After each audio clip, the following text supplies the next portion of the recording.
नमस्कार। हर हर महादेव। मैं काशी से आचार्य रवि प्रकाश मिश्र आज आपके समक्ष अपने मन के विचार जो भगवान भैरवनाथ की कृपा से, भगवान बटुक भैरव की कृपा से मेरे अंदर प्रेरणा जगी है, उसके अनुसार मैं उस प्रेरणा रूपी ज्ञान को आप सबों के समक्ष साझा करने के लिए उपस्थित हुआ हूँ। मित्रों, भक्तों, आपके मन में भैरव जी के प्रति जो आस्था है उसको मेरा प्रयास रहेगा कि मैं कभी कमज़ोर न पड़ने दूँ, क्योंकि भैरव जी की आस्था, भैरव ही सर्वशक्तिमान हैं और ईश्वर किस प्रकार सर्वशक्तिमान है भैरव के रूप में, वो मैं आपको काल भैरव के रूप में जो ईश्वर हैं उनकी चर्चा आज करने का प्रयास कर रहा हूं। योगिनी हृदय नामक ग्रंथ में भैरव के संबंध में कहा गया है कि भ, र और व 3 अक्षरों से बना यह भैरव नाम बताया गया है। विश्वस्य भरणाद रमणाद वमनात् सृष्टि इसलिए संहारकारी परशिवा, अर्थात संपूर्ण विश्व का, संपूर्ण ब्रह्मांड का सृजन करने के कारण, उनका पालन करने के कारण, उनका संहार करने वाला होने के कारण भैरव ही एकमात्र परम तत्व है। इसके अलावा भैरव शब्द के अन्य अर्थ भी प्राप्त होते हैं, यथा विभेति क्लेशो यस्मादि भैरवः, अर्थात जो समस्त प्रकार की विपत्तियों को भी भयभीत करने वाला है वही भैरव है। भैरवः सर्वशक्ति भरति भरितः, अर्थात समस्त शक्तियाँ और सिद्धियाँ भैरव के अनुचर है, यानी अनुगामी हैं, उनके आज्ञा का पालन करती हैं, उनके बताए हुए मार्गों पर चलती हैं। स्कंद पुराण के काशी खंड के 31वें अध्याय में भैरव की उत्पत्ति के संबंध में जो चर्चा हुई है, जो बताया गया है, जो भगवान शिव ने भगवान स्कंद को, यानी स्कंद अर्थात कार्तिक, भगवान कार्तिक को बताया है, वो मैं आपके साथ साझा कर रहा हूँ। अनादिकाल में जब सृष्टि का प्रारंभिक दौर चल रहा था, उस वक्त भगवान विष्णु और भगवान ब्रह्मा के बीच विवाद छिड़ गया कि श्रेष्ठ कौन है। श्रेष्ठ कौन है? सभी श्रेष्ठता चाहते हैं कि मैं ही श्रेष्ठ रहूं, हमारे समाज में यही प्रचलन है। तो विष्णु भगवान कहने लगे मैं श्रेष्ठ हूं, और ब्रह्मा जी ने कहा मैं श्रेष्ठ हूं। उसी श्रेष्ठता के विवाद में के बीच नील लोहित भगवान शिव शंकर शंभु महादेव प्रकट हुए और उन्होंने कहा कि तुम लोग जो विवाद में पड़े हुए हो, ऐसा कतई नहीं है। श्रेष्ठ कौन है? यह विवाद ही व्यर्थ है।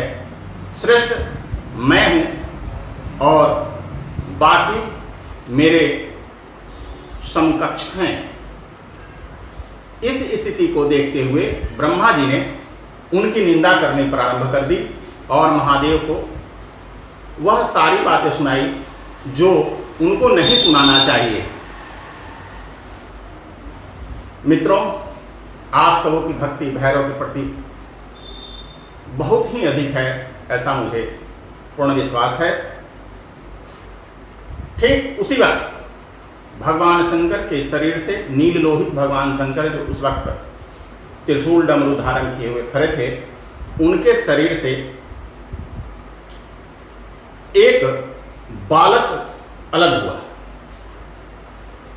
वो बालक बहुत उग्र और क्रूर रूप में, बहुत भयंकर चेहरे वाला, बहुत भयानकाकृति वाला उपस्थित हुआ। इसलिए जिस मुख से ब्रह्मा जी ने निंदा की, आपको शायद पता होगा, ब्रह्मा के वर्तमान में 4 मुख हैं, लेकिन उस वक्त 5 मुख थे।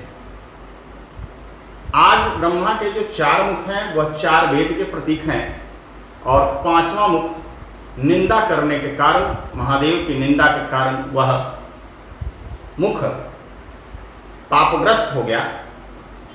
इसलिए भगवान महादेव से उत्पन्न जो वह काले रंग का क्रूर बालक, उग्र चेहरे वाला बालक जो डरावने आकृति से ओतप्रोत था, उसने अपने कनिष्ठिका उंगली से, हे नखाग्र से, उनकी 5वें सिर को काट दिया, यानी नोच दिया, अलग कर दिया। अब क्या हुआ कि उस बालक को ब्रह्महत्या लग गई। अब ब्रह्महत्या लगने के कारण वह कपाल, यानी वह ब्रह्मा जी का 5वां सिर उनके साथ चिपक गया। तब भगवान शिव शंकर ने कहा कि तुम्हारे इस कृत्य निंदा करने के कारण यह 5वां सिर काट दिया गया। और 5वें सिर के कटने से ब्रह्मा जी के मन का सारा भ्रम दूर हो गया और वह उनका शरीर दोष मुक्त हो गया। ऐसी स्थिति में ब्रह्मा जी निश्चिंत हो गए और साधु स्वभाव से परिपूर्ण हो गए। अब समस्या हो गई कि 5वां सिर उस उग्र चेहरे वाले, रौद्र रूप वाले बालक के सिर से चिपक गया। अब क्या हुआ? तब शिव जी ने उनसे कहा, हे बालक, तुम भैरव हो। काले रंग के होने के कारण, काल को भी परास्त करने के कारण तुम्हारे भय से काल भी परास्त हो जाएगा। इस कारण से तुम काल भैरव कहे जाओगे। अब चूंकि तुम पर ब्रह्महत्या का दोष लग गया है, इसलिए तुम काशी चले जाओ। वहां यह जो कपाल तुमसे चिपका हुआ है, उससे तुम मुक्त हो जाओगे और पाप मुक्त हो जाओगे और तुम काशी पुराधिपति के पद पर वहीं रहना और वहीं विराजमान रहना और काशी की रक्षा करना और काशी के सारे कर्म, काशी में रहने वाले लोगों के सारे क्रियाक्रम का ध्यान रखना। ये हुई काल भैरव की उत्पत्ति की प्रथम कथा। एक दूसरी कथा भी है, आप सब जानते हैं। भगवान शिव के का विवाह, महादेव का विवाह शंकर रूप में भगवान दक्ष प्रजापति के पुत्री, सबसे छोटी पुत्री गौरी के साथ, जिसको दक्षायणी भी कहते हैं, सती भी कहते हैं, उनके साथ हुई थी। और दक्ष प्रजापति को महादेव पसंद नहीं थे, ये कथा भी आप जानते हैं।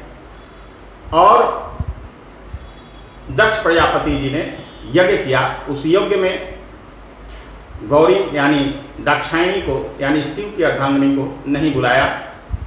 इस कारण से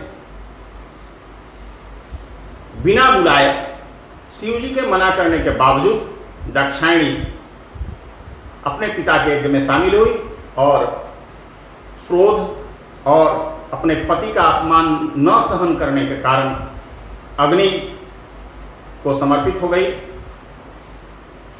इसकी सूचना भगवान शिव जी को जब प्राप्त हुई तो उन्होंने क्रोध किया और उस क्रोध से के कारण वीरभद्र की उत्पत्ति हुई और वीरभद्र ने यज्ञ विध्वंस किया दक्ष प्रजापति का। और यज्ञ विध्वंस करने के कारण जब दक्ष प्रजापति को क्रोध आ गया तो उस युद्ध में युद्ध की स्थिति उत्पन्न हो गई और उन्होंने दक्ष प्रजापति के सर को काट दिया। पुनः अब वीरभद्र को दोष लग गया ब्रह्महत्या का। उसी वक्त वही वीरभद्र तो अपने जगह पर स्थित रहे। महादेव के आने पर उन्होंने वीरभद्र से अलग किया, उसके शरीर को 2 शरीर में बांटा और वो दूसरा शरीर से वह कपाल चिपक गया। और भगवान शिव ने कहा, तुम काशी चले जाओ और वहाँ काशी में इस कपाल से तुम्हारी मुक्ति होगी और तुम काशी के कोतवाल कहे जाओगे। ऐसी कथा भी कही जाती है, परंतु मुख्य कथा पहले वाली ही है। और जब पहले वाली मुख्य कथा है, दूसरी वाली कथा उतनी प्रचलित नहीं है और प्रमाणिक भी नहीं है, परंतु पहले वाली प्रमाणिक है। इसका स्कंद पुराण में वर्णन मिलता है। दूसरी वाली उतनी प्रमाणित नहीं है, फिर भी इसकी चर्चा मैं सोचा कि प्रसंगवश कर ही दूं। अब जब काशी में बाबा काल भैरव पहुंचे तो काशी की सीमा पर वरुणा नदी के तट के पास, जहाँ काशी की सीमा प्रारंभ होती है, वहाँ कपाल मोचन तीर्थ आज भी विराजमान है। वहाँ कपाल मोचन भैरव का मंदिर है और कपाल मोचन तीर्थ है, कुंड है, जिसका वर्णन हमारे ग्रंथों में बताया गया है। तो काल भैरव की इतनी महिमा है। काल भैरव के संबंध में कहा गया है कि अगहन मास के कृष्ण पक्ष की अष्टमी तिथि उनके उत्पत्ति की तिथि बताई गई है।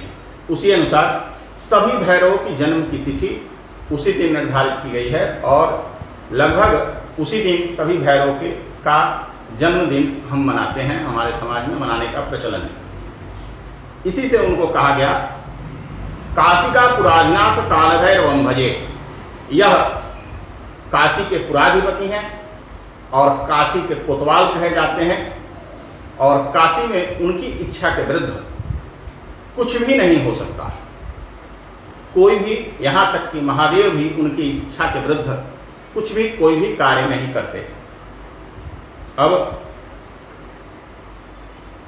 वीडियो बना हो रहा है, मैं चाहता हूँ कि दूसरी वीडियो में बाबा काल भैरव के संबंध में चर्चा करूं।